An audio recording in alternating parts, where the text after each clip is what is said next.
The Lord said to Moses, "Consecrate to me every firstborn male. The first offspring of every womb among the Israelites belongs to me, whether human or animal." Then Moses said to the people, "Commemorate this day, the day you came out of Egypt, out of the land of slavery, because the Lord brought you out of it with a mighty hand. Eat nothing containing yeast.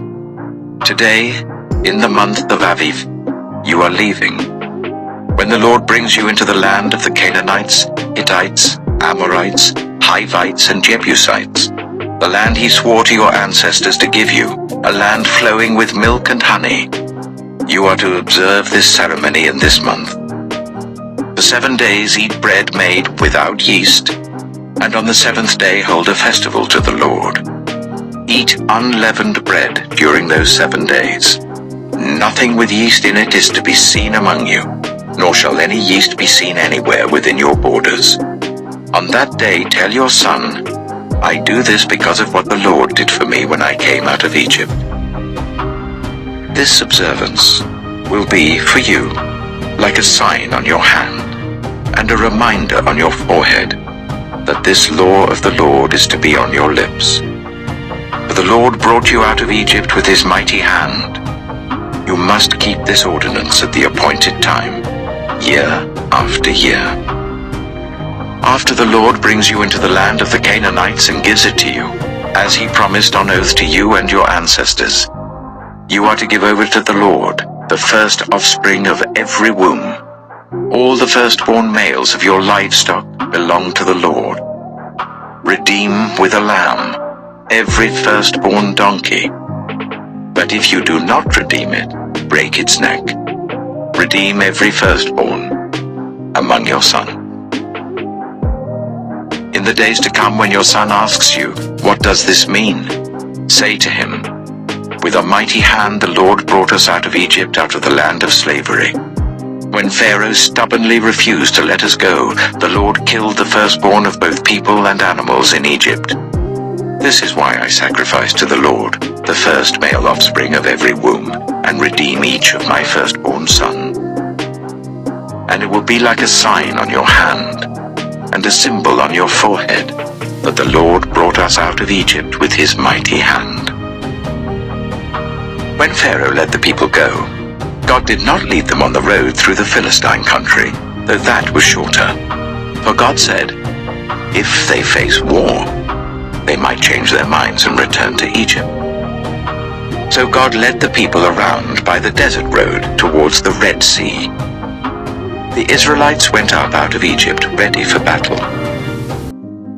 Moses took the bones of Joseph with him, because Joseph had made the Israelites swear an oath. He had said, "God will surely come to your aid, and then you must carry my bones up with you from this place."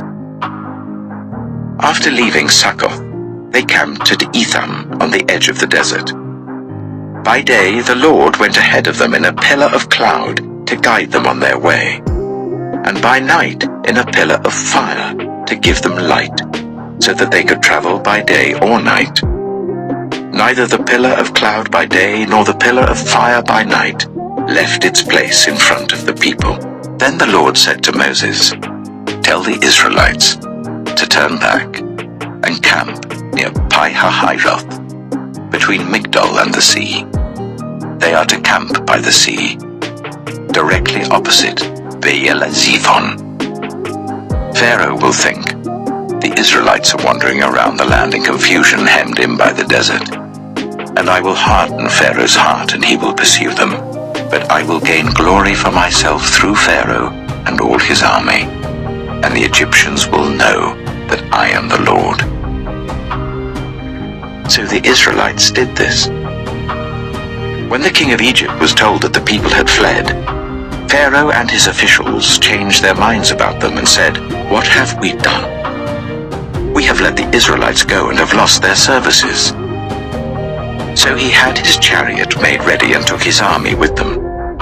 He took 600 of the best chariots, along with all the other chariots of Egypt, with officers over all of them.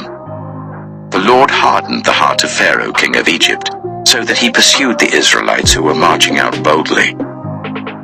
The Egyptians, all Pharaoh's horses and chariots, horsemen and troops, pursued the Israelites and overtook them as they camped by the sea near Pi-hahiroth, opposite Baal-zephon.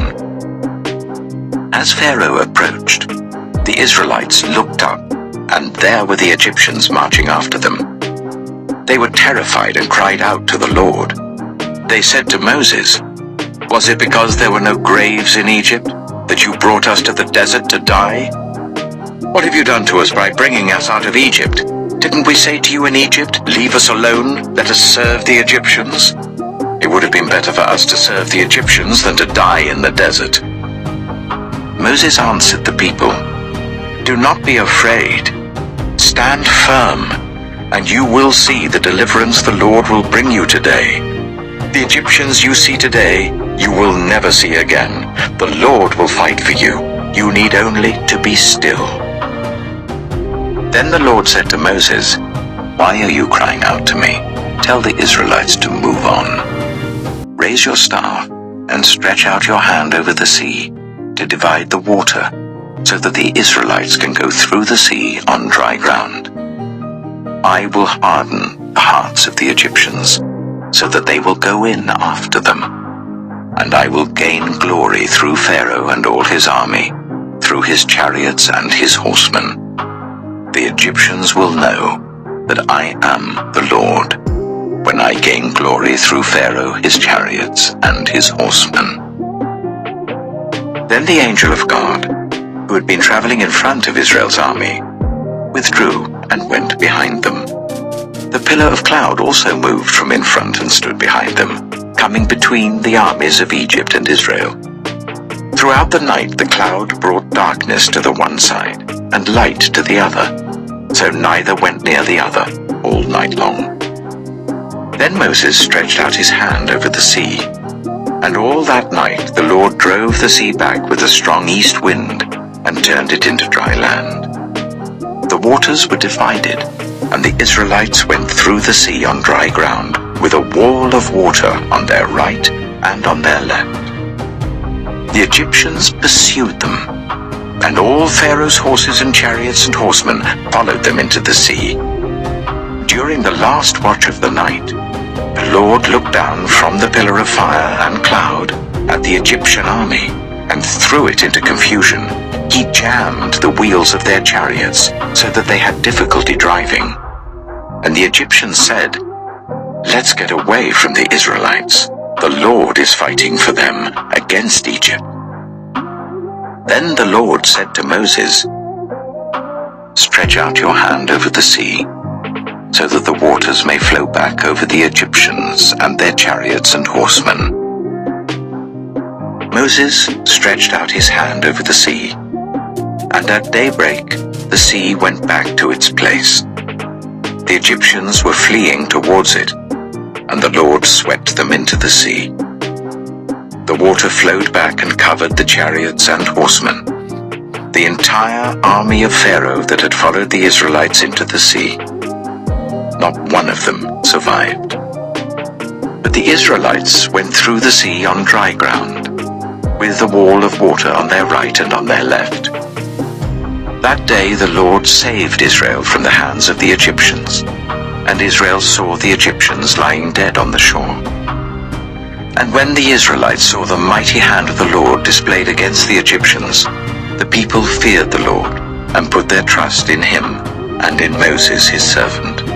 Then Moses and the Israelites sang this song to the Lord: "I will sing to the Lord, for he is highly exalted.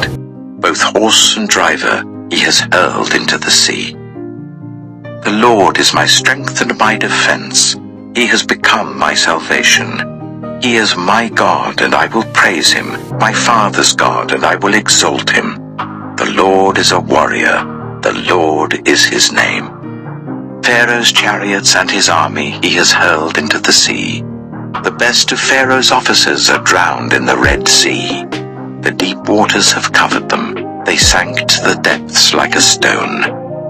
Your right hand, Lord, was majestic in power. Your right hand, Lord, shattered the enemy." In the greatness of your majesty you threw down those who opposed you.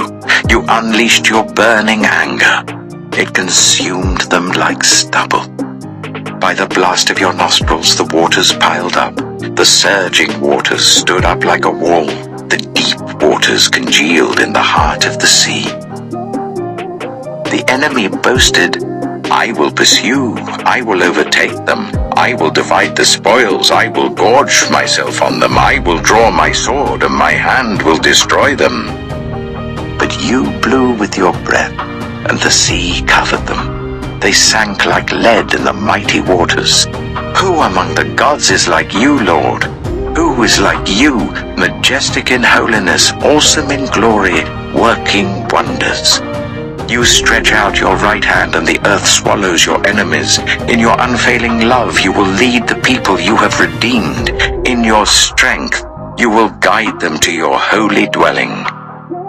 The nations will hear and tremble. Anguish will grip the people of Philistia. The chiefs of Edom will be terrified. The leaders of Moab will be seized with trembling. The people of Canaan will melt away. Terror and dread will fall on them.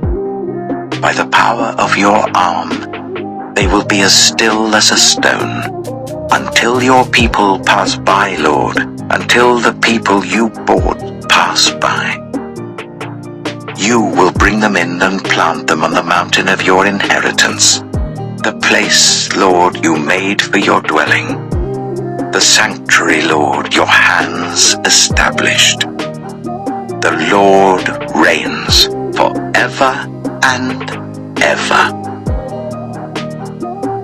When Pharaoh's horses, chariots, and horsemen went into the sea, the Lord brought the waters of the sea back over them, but the Israelites walked through the sea on dry ground.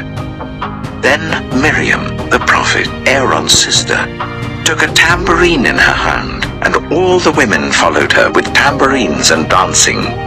Miriam sang to them, Sing to the Lord, for he is highly exalted.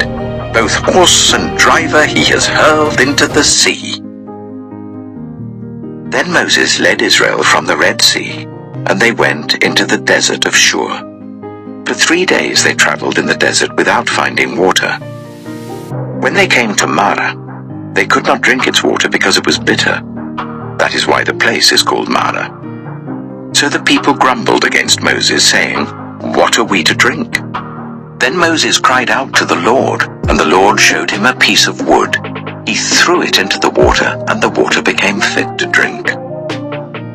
There the Lord issued a ruling and instruction for them, and put them to the test. He said, If you listen carefully to the Lord your God, and do what is right in his eyes, if you pay attention to his commands and keep all his decrees, I will not bring on you any of the diseases I brought on the Egyptians, for I am the Lord who heals you. Then they came to Elim, where there were 12 springs and 70 palm trees, and they camped there near the water.